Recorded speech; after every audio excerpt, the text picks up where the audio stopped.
Hindi gulaman si Kuya Kenneth. Siya raw may pakulo ng timpla. Pero masarap na nakuha niya yung timpla kong sweet. Kasi sweet person po tayo. Ang sarap. Yung siomay ni Kuya, panalo. Lahat na to, lahat na natikman ko na. May kulang pa dyan. Yung siomay lang ni Kuya. Siomay lang ang hindi ko pa. Ayan. Ngayon natikman na natin. Approved.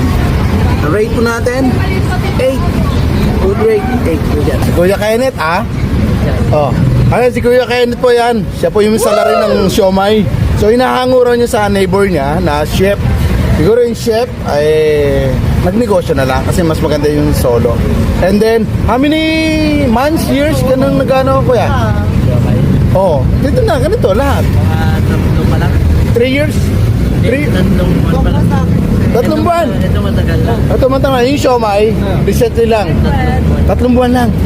So, ayan. Sina Kuya. Ayan. Ano yung order nyo? Kwek-kwek at saka ito yung kwek-kwek, di ba, pre? Oh, yan. Ano yung mas malaki? Ano yun? Tokneneng. Ang dami Ano? Ikaw lang yan? Ito akin. Oh. Tapos ito. Ay, kay ate girl. Oh, yan. Umaambod kasi, no? Ayan. Kasi pagka big size talaga, madami, no? Try nyo rin itong sago ni Kuya. Ang sarap. Kung sweet person kayo, eto, sarap. Oh, eto, mga ka-vlog, in-endorse ko kay ate girl, tsaka kay Kuya, tsaka kay yung pang-isang Kuya. Oh, gusto ko yung get up mo, pre. Oh, yung mga ganyan, parang Korean. Oh.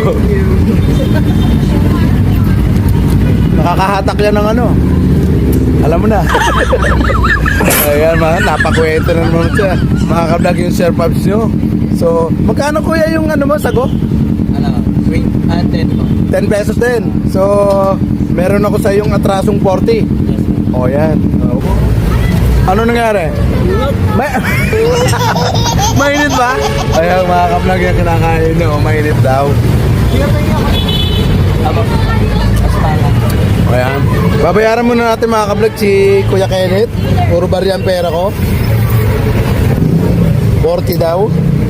Teka, meron pa ba akong pera? Yung pera natin. Ay. Sige, Kuya Kenneth. Ayan. Certified ka vlog ka na, Kuya Kenneth.